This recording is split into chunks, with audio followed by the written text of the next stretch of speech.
All right, it's time to talk about the new Wavetable synth that's in live. So remember, this is only in live 10. So if you're not in live 10, you're not going to see this. So let's start with talking about what is a wavetable synth. There are other wavetable synths out there. I think Serum is wavetable. Massive does some wavetable stuff.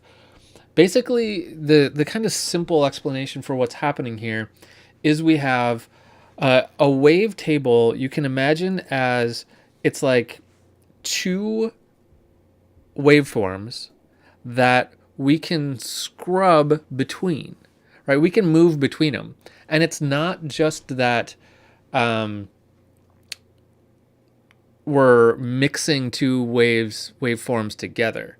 It's actually that we get all kinds of weird waveforms in between, like they're morphing together. Okay, here's a good example.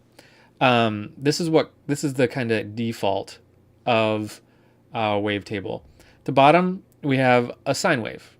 Okay, at the top we have a square wave. Okay, so here's the square wave, and here's a sine wave.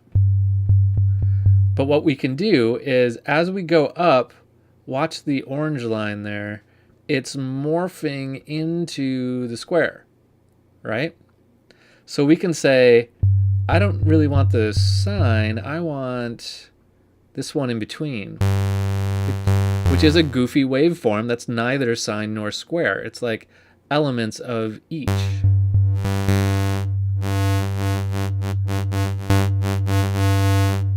So you can think of a wavetable as almost this infinite list of waveforms that are in between point A, or waveform A and waveform B.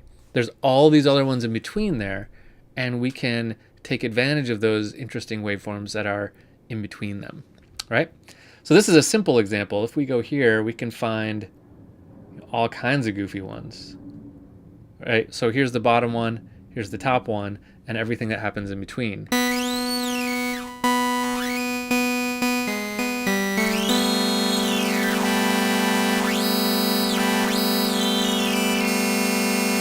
Right? You can get some really fascinating sounds.